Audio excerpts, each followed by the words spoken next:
Hello everyone. Last lecture में हमने method of preparation start की थी हेलो एल्केन की। उसमें हमने देखा था कि कैसे अल्कोहल से हेलो एल्केन प्रिपेयर किया जाता है। उसमें जो हमने रिएजेंट यूज किए थे वो हमने PCl5, लुकास रिएजेंट, PCl3 और SOCl2 यूज किया था। आज हम एल्कीन से हेलो एल्केन की प्रिपरेशन करेंगे और ये हम करेंगे मार्कोनिकोव रूल के अकॉर्डिंग। अब मार्कोनिकोव रूल क्या होता है, ये एप्लीकेबल होता है एल्कीन पर एप्लीकेबल होता है। ठीक है, क्योंकि हम एडिशन वैसे तो अल्काइन पर ही भी एप्लीकेबल होता है, लेकिन आज हम एल्कीन से हेलो एल्केन प्रिपेयर कर रहे हैं। ठीक है, और अल्काइन पर एप्लीकेबल होता है। अब एल्कीन्स की बात करें, एल्कीन जिसमें carbon carbon double bond, alkyne carbon carbon triple bond, और इसमें हम ऐड क्या करते हैं, इसमें हम ऐड करेंगे HX। अब यहाँ पर X क्या होता है, chlorine, bromine, iodine, like HI,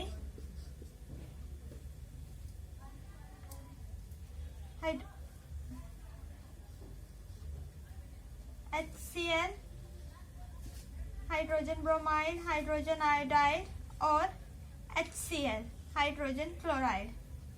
ठीक है, अब ये HF पर क्यों नहीं एप्लीकेबल होता, क्योंकि HF की जो बॉन्ड डिसोसिएशन एनर्जी होती है वो हाई होती है, इसलिए हम HF पर ये एप्लीकेबल नहीं कर सकते। ये एप्लीकेबल होता है HI, HBr और HCl पर।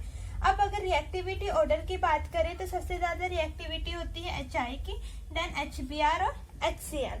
अब ये जो मार्कोनिकोव रूल होता है वो अनसिमेट्रिकल एल्कीन पर ही एप्लीकेबल होता है।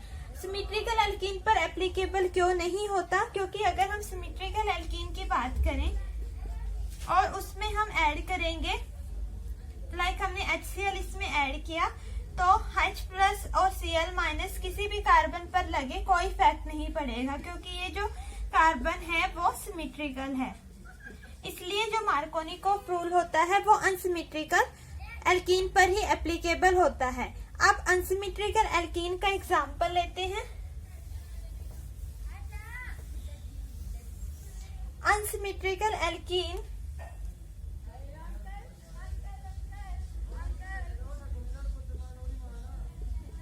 ये हमारी हो गई अनसिमेट्रिकल एल्कीन। अब इसमें हमने क्या ऐड किया, HBr। तो अकॉर्डिंग टू मार्कोनिकोव रूल, अब देखो HBr किसमें ब्रेक डाउन होगा, H पॉजिटिव और Br- में। अब यहाँ पर क्या जनरेट हो रहा है, इलेक्ट्रोफाइल। ठीक है, और ये मैंने कहा था कि हम कौन सी, ये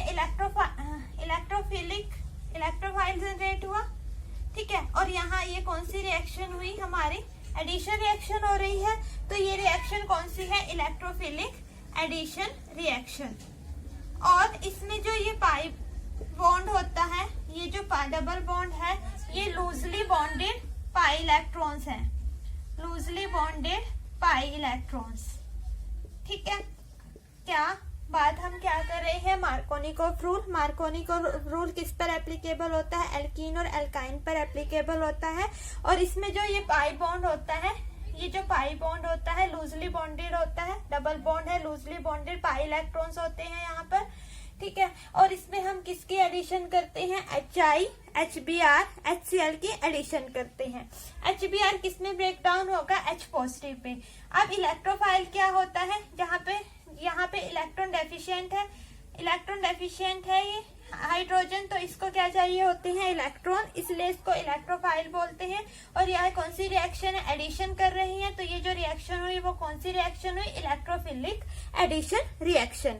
इसमें होता क्या है कि H पॉजिटिव उस कार्बन एटम, मार्कोनिकोव रूल के अकॉर्डिंग नेगेटिव पार्ट उस कार्बन एटम पर जाएगा जिस पर less number of hydrogen atom होते हैं। मार्कोनिकोव रूल के अकॉर्डिंग नेगेटिव पार्ट उस तरफ जाता है जिस तरफ less number of hydrogen atom होते हैं। अब देखो यहाँ पे 1 हाइड्रोजन एटम है, यहाँ पर 2 हाइड्रोजन एटम है, तो मार्कोनिकोव रूल के अकॉर्डिंग नेगेटिव पार्ट उस तरफ जाएगा जिस तरफ less number of hydrogen atom है, और पॉजिटिव पार्ट उस तरफ जाएगा जिस तरफ मोर नंबर ऑफ हाइड्रोजन एटम है। तो हमारे पास फॉर्मेशन क्या हुई, CH3 CH Br CH3 2 bromopropane, 2 bromopropane. और ये क्या थी? प्रोपीन। प्रोप 1 इन से हमने क्या प्रिपेयर किया? 2 ब्रोमोप्रोपेन। ठीक है, अब इसके हम मैकेनिज्म के अकॉर्डिंग करेंगे। इसका मैकेनिज्म देखेंगे कि जो नेगेटिव पार्ट है वो इसी वाले कार्बन एटम पर क्यों गया, ठीक है, और पॉजिटिव पार्ट है वो यहाँ पर क्यों गया। ये वैसे मार्कोनिकोव रूल क्या कहता है कि नेगेटिव पार्ट उस तरफ जाता है जिस तरफ less number of hydrogen atom है, और पॉजिटिव पार्ट उस तरफ जाता है जिस तरफ मोर नंबर ऑफ हाइड्रोजन एटम है। ठीक है, अब अगर हम इसके मैकेनिज्म की बात करें,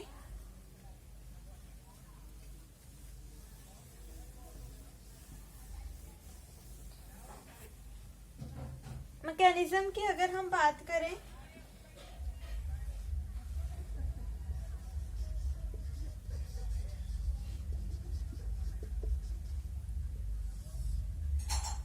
अगर हम इसके मैकेनिज्म की बात करें, मैकेनिज्म में क्या होता है, हमने क्या लिया? सबसे पहले देखो HBr हमने यूज किया था, तो पहले HBr का बॉन्ड है वो ब्रेक होगा,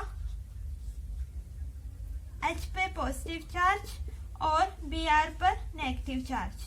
ठीक है, यहाँ पर इलेक्ट्रोफाइल हमने जनरेट किया। अब अगर हम बात करें प्रोपीन,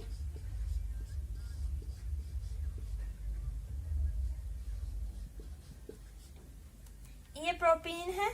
अब अगर H पॉजिटिव का अटैक होता है यहाँ पर, तो ये इलेक्ट्रॉन शिफ्ट होंगे इस तरफ, तो इसमें 2 केस हो सकते हैं।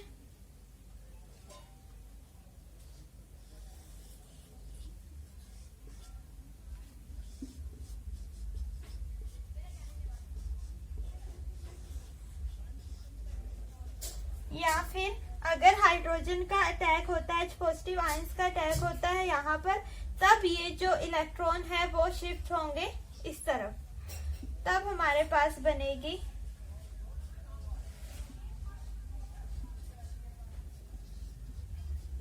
अब देखो कार्बोकेटायन की फॉर्मेशन हुई। ये वाली जो कार्बोकेटायन है ये सेकेंडरी कार्बोकेटायन है, और ये वाली जो कार्बोकेटायन है ये प्राइमरी कार्बोकेटायन है। और जो सेकेंडरी कार्बोकेटायन होता है वो स्टेबल होती है। कार्बोकेटायन के यहाँ पर देखो 2 इलेक्ट्रॉन रिलीजिंग ग्रुप है, यहाँ से इलेक्ट्रॉन रिलीज कर रही है, इसकी स्टेबिलिटी को इंक्रीज कर रही है, और यहाँ पर एक ही इलेक्ट्रॉन, यहाँ पर एक इलेक्ट्रॉन रिलीजिंग ग्रुप है। अब मैंने बताया था अगर हम बात करें इंडक्टिव इफेक्ट की, तो जैसे जैसे डिस्टेंस इंक्रीज होता जाएगा तो इसका इलेक्ट्रॉन, उसका जो इफेक्ट है वो कम होता चला जाएगा। तो यहाँ पे 2 इलेक्ट्रॉन रिलीजिंग ग्रुप है, ये सेकेंडरी कार्बोकेटायन है, ये ज्यादा स्टेबल होता है। तो अगर कार्बोकेटायन के ऑर्डर की बात करें तो कौन सा ज्यादा स्टेबल है? टर्शरी कार्बोकेटायन ज्यादा स्टेबल होता है सेकेंडरी कार्बोकेटायन से, देन प्राइमरी। अब ये हो गए हमारे पास कार्बोकेटायन की फॉर्मेशन हुई सेकेंडरी और प्राइमरी कार्बोकेटायन की। अब अगर हम ऐड करें Br माइनस, तो कहां पर अटैक होगा? यहाँ पर। सेकेंडरी कार्बोकेटायन ज्यादा स्टेबल होता है as compare to primary carbocation.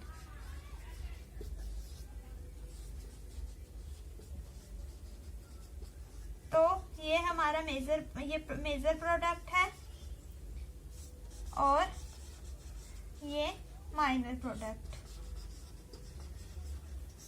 ये थी मार्कोनिकोव रूल के अकॉर्डिंग एडिशन। ठीक है।